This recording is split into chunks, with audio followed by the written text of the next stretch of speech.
Well, Chris, thanks so much for joining us today. You've achieved a lot in your career, 26 years in IT, 21 years in corporate before you started at Xero. And what are you doing now?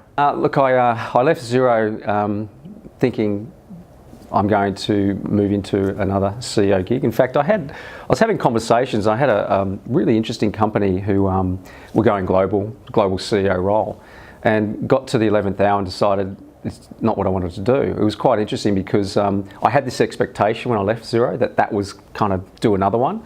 Mm-hmm. But I think part of the issue was with this company was going offshore, so it meant a lot of travel, and I've got a family. Yes. But also I think Xero gave me an insight into the tech industry. I was really close to the ecosystem and seeing a lot of innovation. And I'd started after 5 months to a contract with a couple of startups, and just got me really fascinated with spreading my efforts across a number of organisations, and that's what I'm doing now. Mm-hmm. I've got half a dozen startups that I'm advising to and getting involved either as an investor or advisor or both. And I just love the variety. And I think, right now in the tech industry in Australia, it's a really exciting time. And so some of the things I've learned in the corporate world, certainly at Xero, I can bring to the table. And, it's a really fun gig. Are there any common themes you've seen in the corporate land in terms of the way they approach innovation, and also at Xero, and then in some of the startups you're involved in now? It's very different in the corporate world versus a startup, of course. And for me, it was a bit of a shock coming in. I mean, I loved it. There was never a time when I thought, oh, what have I done? But, I had a lot of resources at my disposal at Microsoft. I think if I'm hiring staff, I could pick up the phone. I had a recruiter in the office. If I had a legal issue, I, had lawyers on tap at Microsoft. Confronted with a startup with 6 staff, I was very much on my own, so I had to tap into my network. And, the difference with a startup, the fun bit was in the early days, there were no rules. Yeah. You could make things up as you went. Mistakes were made, but that was kind of encouraged. Yes. Very nimble. All of the elements, I'm not telling anyone doesn't know. Startups, it's a great space, very different to corporate. And it was interesting on the journey because when I reflect back on the things that I took from the Microsoft days into Xero as it grew, it was interesting because there was real resistance within the organisation about some of the systems and processes and disciplines that we knew we had to get to, and it was quite interesting. You lose people along the journey because some people don't feel comfortable in that corporate sense. Yes. But effectively, you're going from startup to corporate. Yes. You have to bring in some of those disciplines, the systems, and not least of which, we listed on the ASX in November 2012. The market investors expected to be some governance, right? Yes. So things do change. They do become much more systematic, and that was never anything that I felt uncomfortable with, but certainly the organisation changed. So I think it was the combination trying to hang on to that entrepreneurial culture where we were moving quickly and making decisions quickly, but starting to introduce some of the disciplines that you would typically see in a big corporate. So there's no one is better than the other. You've got to try and over the journey combine the two, and I think Xero did a good job with that. In a large organisation, when you're trying to be innovative, what are some of the things you can do to create a culture of risk-taking, reducing the fear of failure? Look, it is a challenging one because some of the big organisations, the cultures are not easy things to change. I saw that at Microsoft, not so much around innovation, but at the time, if I go back to probably around 2000, 2001, the organisation was really trying to build this notion of a customer-centric organisation, get back to getting a lot closer to the customer. I mean, Microsoft had been through a very difficult phase with the whole, Department of Justice and the potential breaking up of the company around the whole, antitrust trial. So it was really about getting back to more customer-centric culture. But that took a number of years to do. There's a lot of change programs that came into play, new leadership and those sorts of things. Talking about innovation, I think innovation really needs to start at the leadership level. If you think about what we were really hanging on to within Xero as we grew, was ensuring at a leadership level that you can, as you're thinking through strategy and as you're starting, you want to continue to get the ideas coming in from the grassroots into the organisation and have the operational framework to be able to then build that into your goals and your strategy going forward. I think you know, it's one thing to talk about innovation, but it actually has to be built into the way you're operating as a business.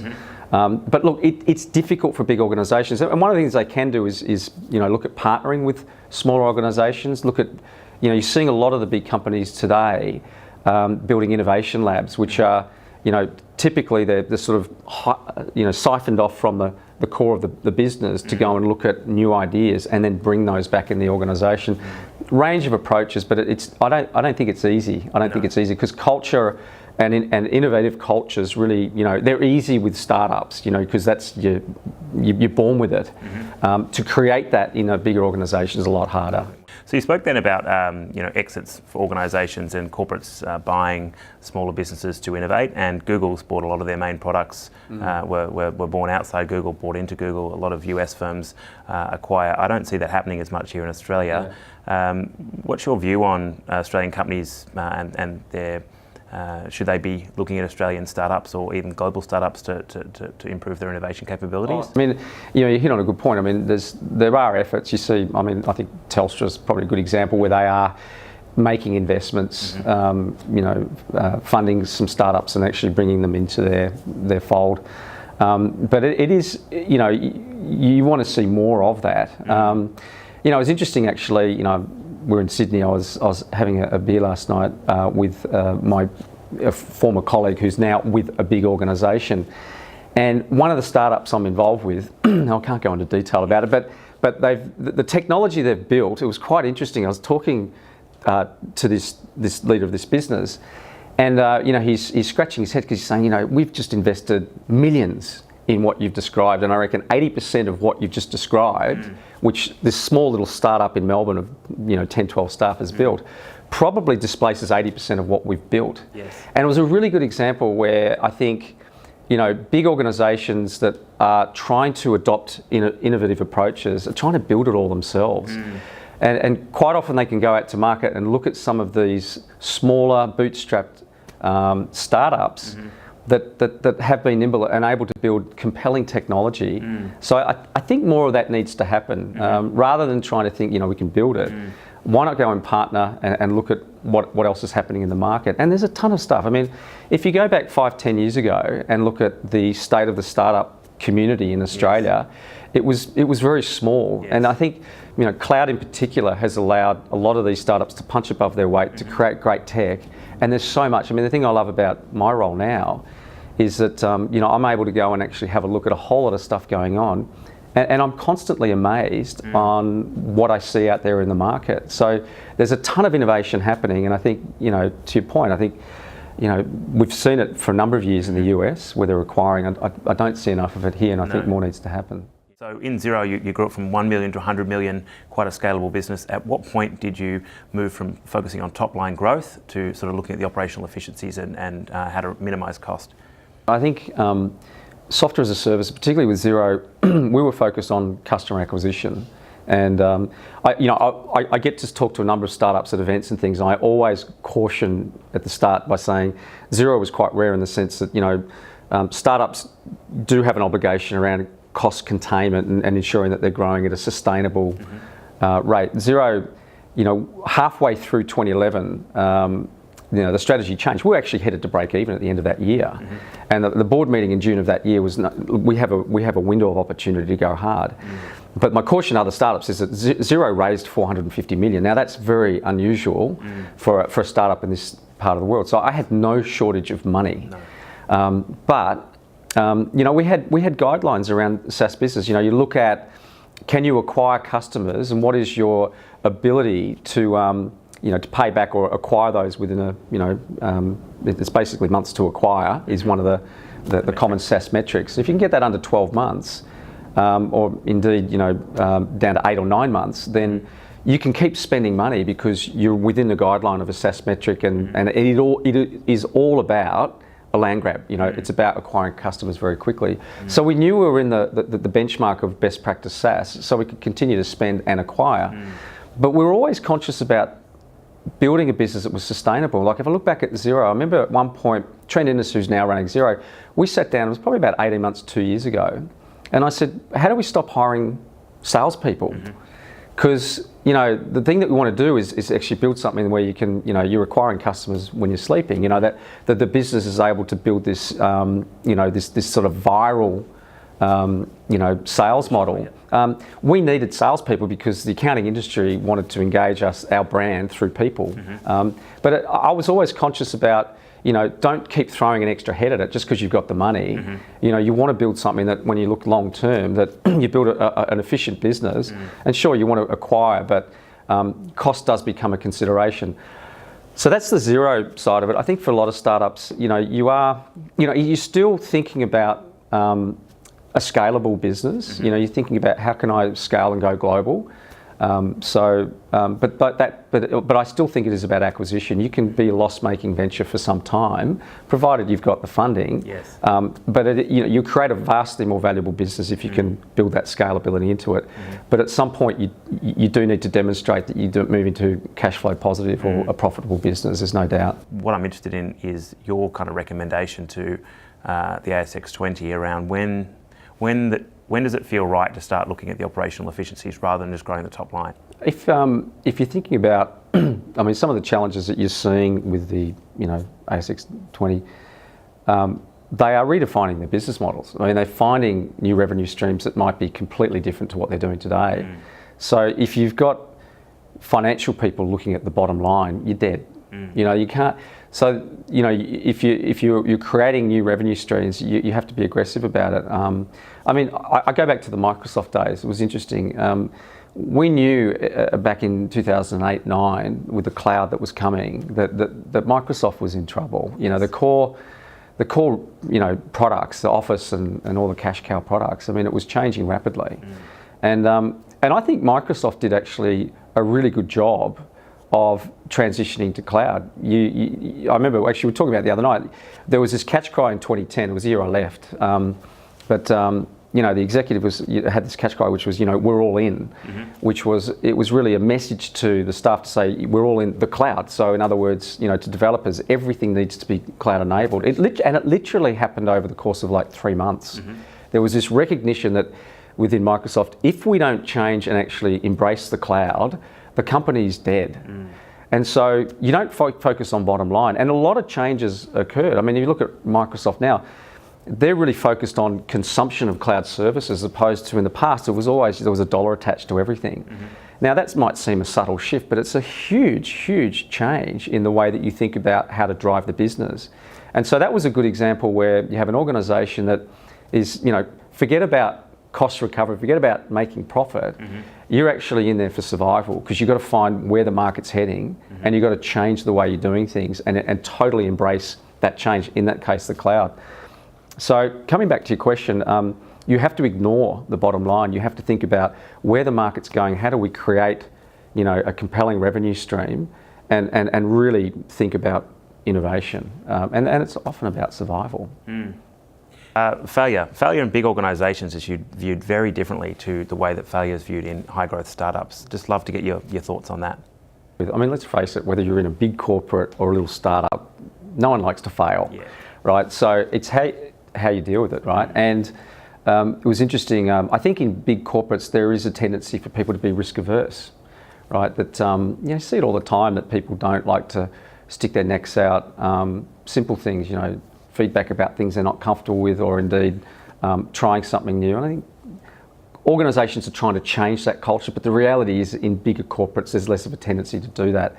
The startups equally, you don't want to fail, but you've got more permission. And I think it was interesting at Xero.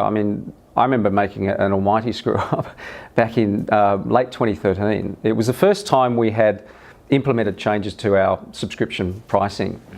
And without boring you with all the detail, there was one element that it was my call, I got it wrong. And boy, did I hear it, because when we launched, we got so much feedback on social.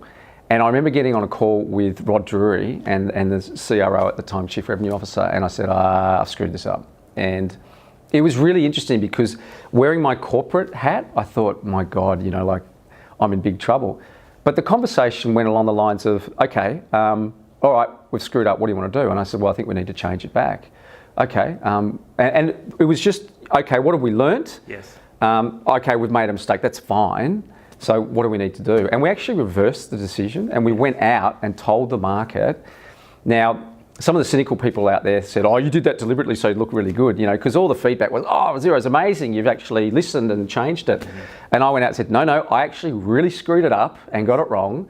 And we listened, and we've changed it back. But I think the lesson there was that, you know, and the great thing was that the team, all my organisation saw me fail.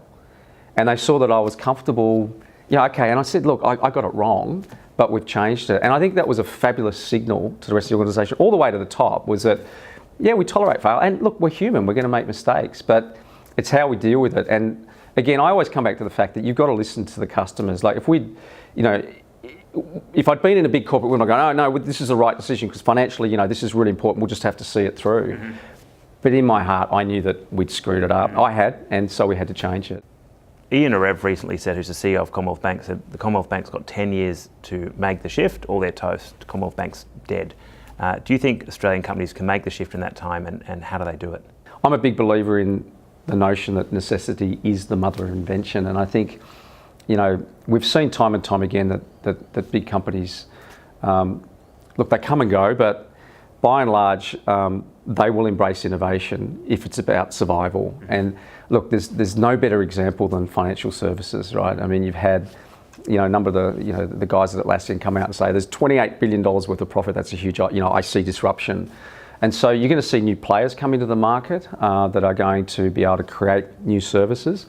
And look, I think that's a good thing. I'm not anti-bank, but there's obviously been a lot of talk recently about the big four and the dominance in that marketplace. So disruption, it's about competition. It's bringing new services, new players, new innovation in to shake things up.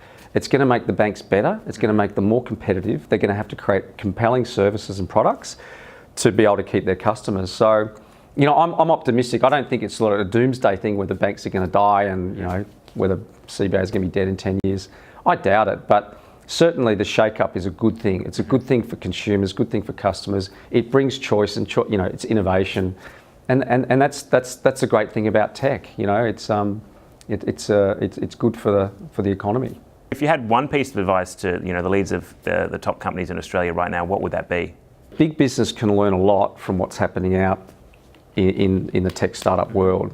I mean, you look at any industry, what's the word I'm looking for?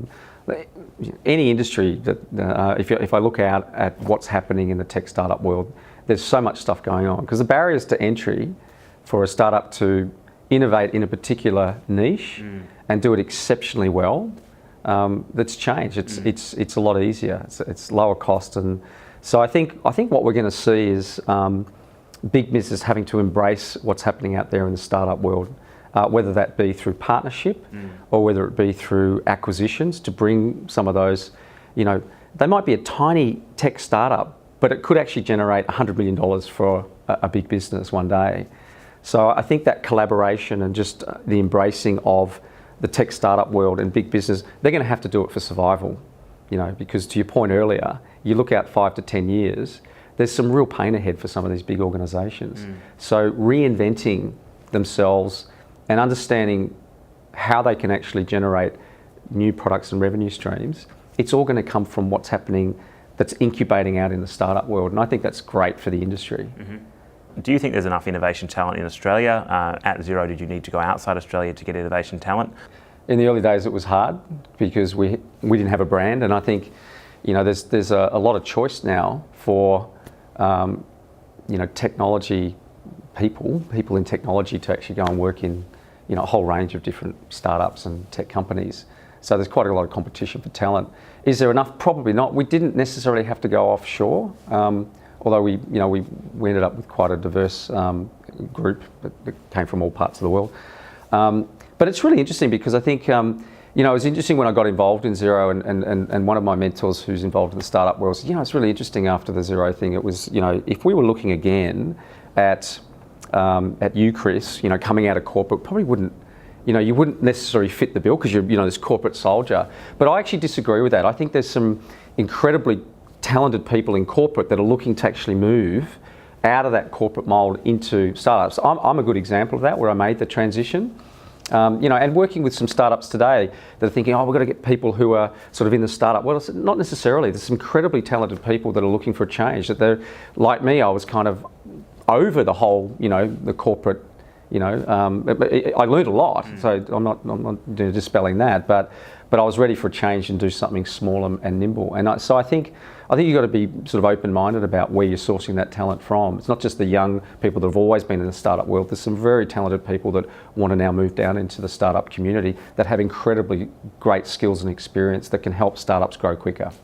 Chris, thank you so much for coming and sharing your insights. We're definitely going to be watching what you do in the next couple of years. Thanks so much. Cheers.